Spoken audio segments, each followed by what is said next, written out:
ನಾವು ಎಲ್ಲ ಚರ್ಚೆ ಮಾಡಿದ್ವಿ. ಅವರು ಕೂಡ ಬಂದಿದ್ದರು, ಮುಖ್ಯಮಂತ್ರಿಗಳು ಕೂಡ ಅವರಿಗೆ ಹೇಳಿದರು ಈ ಥರ ಮಾಡ್ಕೊಳ್ಳಿ ಅಂತ 4-5 ಬಾರಿ ಹೇಳಿದರು.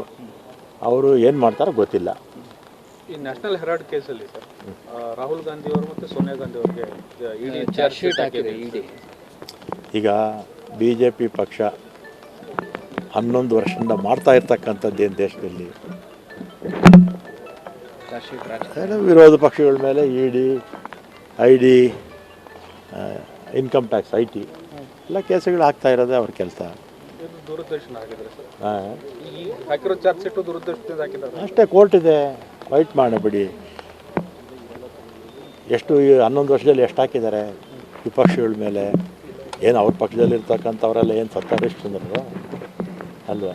ನಮ್ಮ ಅಪೋಸಿಷನ್ ಪಾರ್ಟೀಸ್ ಬಿಟ್ಟು ಅವ್ರ ಪಾರ್ಟಿಗೆ ಹೋದ ತಕ್ಷಣ ಕ್ಲೀನ್ ಚಿಟ್ ಕೊಟ್ಬಿಟ್ಟು ಹರಿಶ್ಚಂದ್ರದು ಮಾಡಿಬಿಟ್ರು. ಎಷ್ಟು ಜನಕ್ಕಿಲ್ಲ ಆ ಥರ ಮಾಡಿಲ್ಲ? ಅವರು ಮಾಡಿದಾರ ಇಲ್ವೋ? ದ್ವೇಷ ರಾಜಕಾರಣ BJP ಅವರದು. Okay sir, thank you sir.